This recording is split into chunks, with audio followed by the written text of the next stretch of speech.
ప్రధాని మోడీ తాజాగా తెలంగాణ పర్యటనలో సీఎం రేవంత్ రెడ్డి అవసరాన్ని మించి సన్నిహితంగా మెలిగారా? కేంద్రంతో గొడవలు వద్దనుకున్నారా? సామరస్యంగానే పనులు చక్కదిద్దుకోవాలనుకున్నారా? ఘర్షణ వైఖరితో రాష్ట్రానికి నష్టం జరుగుతుందని భావించారా? రాజకీయాలు వేరు, కేంద్ర రాష్ట్ర సంబంధాలు వేరు అనే నీతిని పాటిస్తున్నారా? Take a look.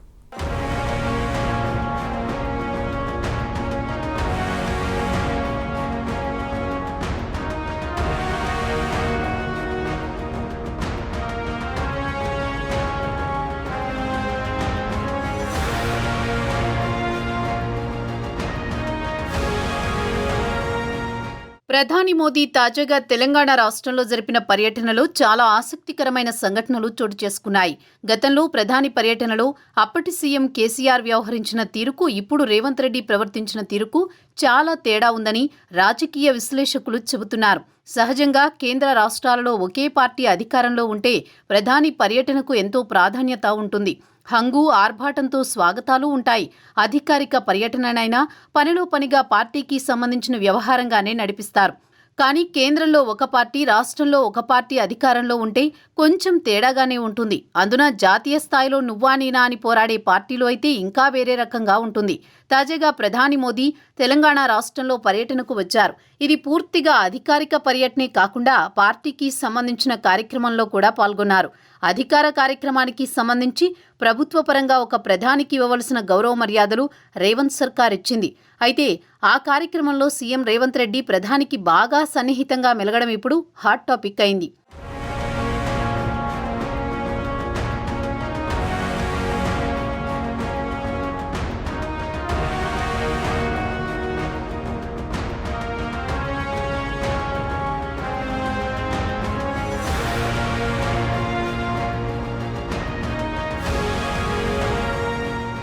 ప్రధాని మోదీతో రేవంత్ వ్యవహరించిన విధానం రాజకీయంగా చర్చనీయాంశమవుతోంది. ప్రధానితో గొడవలు అవసరం లేదని, రాజకీయంగా రాజీ పడే ప్రశ్నే ఉండదని రేవంత్ వర్గాలు చెబుతున్నాయి. తెలంగాణ ముఖ్యమంత్రి రేవంత్ కాంగ్రెస్ నాయకుడి కంటే ముందు అచ్చమైన రాజకీయ నాయకుడు అని నిరూపించుకున్నారు. మోదీ పాలనను విమర్శిస్తూ బీజేపీ, బీఆర్ఎస్ ఒకటేనని ప్రచారం చేసి ఎన్నికల్లో ప్రయోజనం పొంది ఆయన ఇప్పుడు ప్రధాని మోదీ విషయంలో మాత్రం పూర్తిగా యూటర్న్ తీసుకున్నారు. చేవెళ్ల సభలో గుజరాత్ మోడల్ అంటే రైతుల్ని చంపడమేనని ఆరోపించిన సీఎం రేవంత్ రెడ్డి మోదీ వేదికపై ఉన్న స్టేజ్ మీద మాత్రం గుజరాత్ లాగా తెలంగాణను అభివృద్ధి చేయాలని విజ్ఞప్తి చేశారు. ప్రధాని మోదీని బడే భాయిగా అభివర్ణించి కాస్త ఎక్కువగానే సన్నిహితంగా మెలిగారు రేవంత్ రెడ్డి.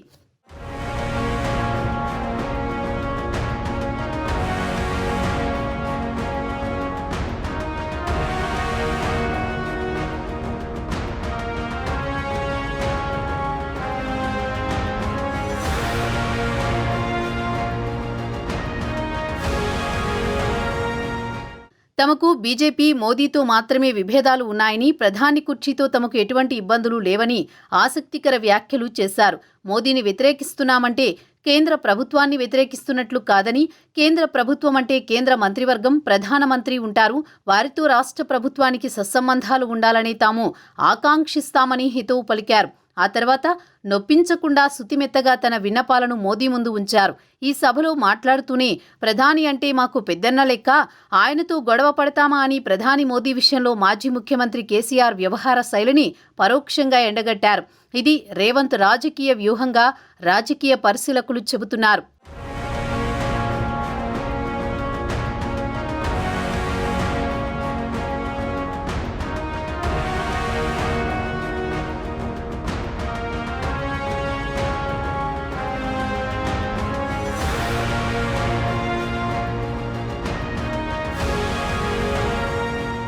ప్రధానమంత్రి నరేంద్ర మోదీ తెలంగాణ పర్యటనకు వచ్చింది కొంత అధికారికం, కొంత ఎన్నికల ప్రచారం కోసమని అందరికీ తెలుసు. అయితే సీఎం రేవంత్ రెడ్డి మోదీ కార్యక్రమాల్లో పాల్గొన్నారు. మోదీని పెద్దగా చెప్పుకున్నారు. ఆయనతో రాసుకుని పూసుకుని తిరిగారు, నవ్వుకున్నారు. రేవంత్ తీరు చూసి అందరూ ఆశ్చర్యపోతున్నారు. ప్రస్తుతం దేశంలో ప్రభుత్వాలు నిలబడాలంటే కేంద్రం, ముఖ్యంగా మోదీ, షా అనుగ్రహం ఉండాల్సిందే. తేడా వస్తే ఏం జరుగుతుందో మహారాష్ట్రలో చూశాం. ఇప్పుడు హిమాచల్ ప్రదేశ్లో చూస్తున్నారు.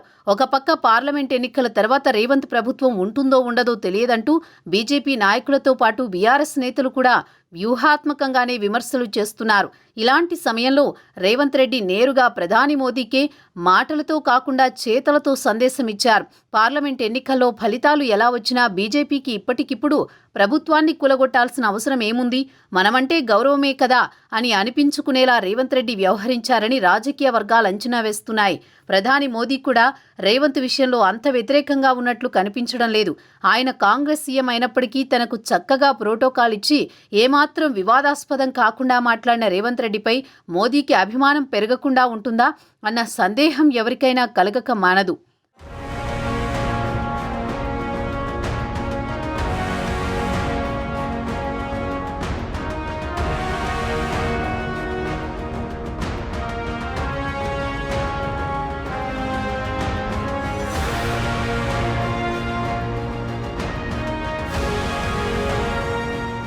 రేవంత్ రెడ్డి మోదీ విషయంలో కాస్త అతిగా వ్యవహరించి ఆయనతో శత్రుత్వం లేకుండా చూసుకోవచ్చు, కానీ ఇలా చేయడం వల్ల కాంగ్రెస్ హైకమాండ్లో రేవంత్పై ఏర్పడే అనుమానాలను ఎలా నివృత్తి చేస్తారన్నది ఇప్పుడు కీలకం. అందున కాంగ్రెస్ పార్టీ ఏ ఒక్క పొరపాటు చేసినా హైకమాండ్కు మోసే వ్యతిరేక వర్గం ఎప్పుడూ ఉంటుంది. రేవంత్ రెడ్డి స్వతహాగా కాంగ్రెస్ లీడర్ కాదు. వైఎస్ రాజశేఖర్ రెడ్డి ముఖ్యమంత్రిగా ఉన్నప్పుడు ఆయనను కాంగ్రెస్లోకి ఆహ్వానించినా వెళ్లలేదు.